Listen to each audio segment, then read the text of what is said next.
fikir vermisinizmi? Niyə ən xoşbəxt anlarımız sanki göz qırpımında yox olur, amma çətin anlar heç bitməyəcəkmiş kimi uzanır? Bax, bugün həzz və əzab arasındakı bu sonsuz dövrün, bu çarxın dərinliklərinə inəcəyik. Gəlin görək, bu işin sirri nədədir? Və gəlin elə işin lap əvvəlindən başlayaq. Hamımızı düşündürən o sualla. Bu, yəqin ki, hamımıza tanış bir hissdir. O qısa, keçici sevinc anları. Bəs niyə belədir? Həqiqətən də o gözəl anlar niyə bu qədər qısa çəkir və biz sanki daim yeni bir həzz axtarışındayıq? Yaxşı, bugünkü yol xəritəmiz belədir. Əvvəlcə bu əzab və həzz dövrü nədir ona baxacağıq.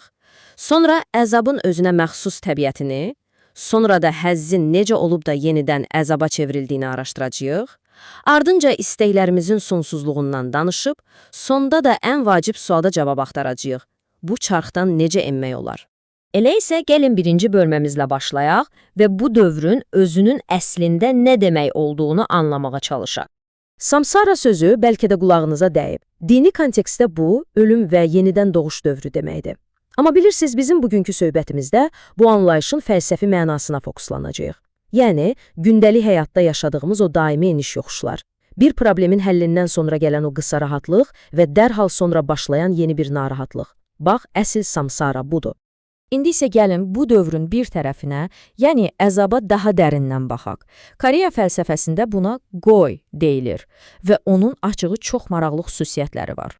Deməli, əzabın, yəni qo'nun təbiəti belədir. Birincisi, ondan qurtulmaq bizə birbaşa həzz verir. Düşünün, çox açsınız və nəhayət yemək yeyirsiniz. Bax, budur. İkincisi, əzab bütün diqqətimizi sanki bir nöqtəyə kilidləyir. Ondan xilas olmaq. Dişiniz ağrıyanda başqa heç nə vecimizə olmur. Və ən əsası, əzab nə qədər böyük olarsa, ondan qurtulanda yaşadığımız o rahatlıq və həzz də bir o qədər güclü olur.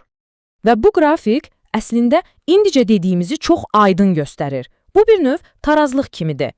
Məsələn, aylarla hazırlaşdığınız çətin bir imtahandan yüksək bal alanda yaşadığınız o sevinç, asan bir testdən sonra hiss etdiyinizdən qat-qat böyüdür. Yəni, böyük əzab əslində böyük həzz potensialı deməkdir.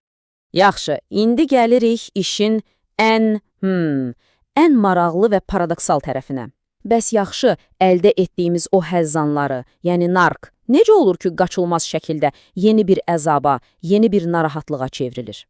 Əsas problem əslində elə budur. Həzzin təbiəti keçicidir. Xatırlayırsınız, arzuladığınız o yeni telefonu alanda ilk gün keçirdiyiniz o həyəcanı, bir həftə sonra o, sadəcə sizin telefonunuz olur. Vəssalam, həzz əldə edildiyi an öz sehrini itirməyə başlayır və bizim üçün yeni bir normaya, adiliyə çevrilir. Mənbədə bunu izah etmək üçün, bilirsiniz, çox sadə, amma bir o qədər də güclü bir bənzətmə var. Gəlin birlikdə baxaq. Təsəvvür edin ki, bütün həyatınızın məqsədi sevdiyiniz o insanla evlənməkdir. Evlənirsiniz, böyük bir həzz yaşayırsınız. Amma zamanla o ilkin ehtiras sönür, partnyorunuzun varlığı adi bir hala gəlir və ağıl dərhal yeni bir axtarışa çıxır, yeni bir həzz mənbəyi axtarır. Bəlkə daha böyük ev, bəlkə sosial status. Beləcə bir vaxtlar ən böyük xoşbəxtliyiniz olan şey yeni bir narahatlığın və axtarışın başlanğıc nöqtəsinə çevrilir. Deməli, məsələ həzzin özündə deyilmiş. Problem bizim ona verdiyimiz reaksiyadadır. Koreya dilindəki terminlərlə desək, onu əzaba çevirən 3 şey var. Tam yox, yəni doymamaq, daha çoxunu istəmək.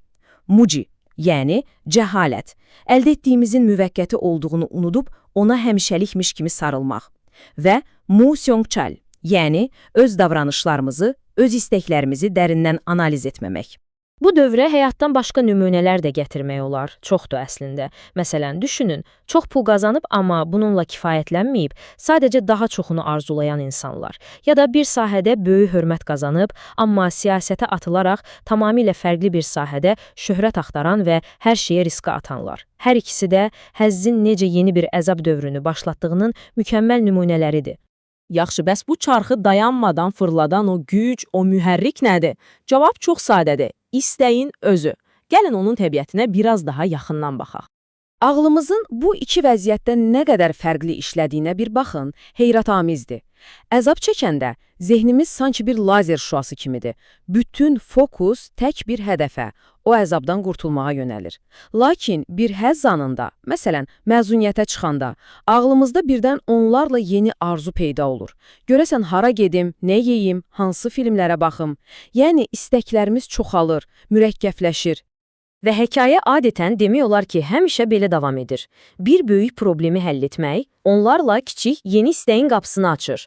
Məsələn, maliyyə problemlərini həll edirsən, dərhal sevgi istəyi yaranır. Onu tapırsan, sonra ailə qurmaq istəyirsən. Ailə qurursan, bu dəfə cəmiyyətdə daha yüksək status arzulayırsan. Bu zəncirvari reaksiya bu dövrün əbədi davam etməsini təmin edir. Və bütün bunlardan sonra gəlib çatırıq ən vacib suala. Bu bitməyən həzz-əzab dövründən çıxmaq, daha sabit, daha sakit bir ruh halına çatmaq ümumiyyətlə mümkündürmü? Dövrdən çıxmaq üçün ilk addım azadlıqdır. Koreya dilində haytal deyilir. Amma bu elə də mürəkkəb bir şey deyil, bu sadəcə bir fərqindəlik vəziyyətidir. Yəni həzzin də, əzabın da təbiətən müvəqqəti olduğunu, bir-birinə asanlıqla çevrilə bildiyini qərəzsiz bir şəkildə müşahidə etmək və bunu anlamaq deməkdir. Və son məqsəd, yox, bu hansısa mistik bir yer, uzaq bir məkan deyil. Bu, tamamilə praktik, gündəlik həyatda tətbiq edilə bilən bir daxili vəziyyətdir. Nirvana, yəni Yeolban. Buna həm də Pyongon Sankte, yəni tarazlıq vəziyyəti deyilir. Bu, həzz anında həddən artıq sevinməkdən, əzab anında isə tam ümidsizliyə qapılmaqdan qaçaraq daxili sakitliyi qorumaq bacarığıdır. Və bu diaqram bəlkə də bizi ən çox silkələyən məqamlardan biridir. Baxın, mənbəyə görə həyatımızın çox böyük bir hissəsi, təxminən 70%-i kiçik və ya böyük narahatlıqlardan, yəni əzabdan ibarətdir. Yalnız çox kiçik bir hissəsi, cəmi 10%-i saf həzdir, qalan 20%-i isə tarazlıqdır. Reallıq budur. Deməli, bütün bu söhbətdən çıxan əsas nəticə nədir? Məqsəd, o kiçicik 10%lik həzzin arxasınca qaçıb, onu artırmağa çalışmaq deyilmiş. Əsl məqsəd, həyatımızdakı o 20%lik tarazlıq payını, yəni daxili sülh və sakitlik hissəsini şuurlu şəkildə böyütmək, genişləndirməkdir. Və bu təhlili elə sizi bu son praktik sualla baş-başa buraxaraq bitirmək istəyirəm. Söhbətimizin əvvəlindəki sualı xatırlayırsınız? Bəlkə də əsl sual xoşbəxtlik niyə daimi deyilmiş? Bəlkə də əsl sual budur. Daxili sülhünüzü və o 20%lik tarazlığınızı artırmaq üçün bugün elə indi ata biləcəyiniz ən kiçik addım nə ola bilər?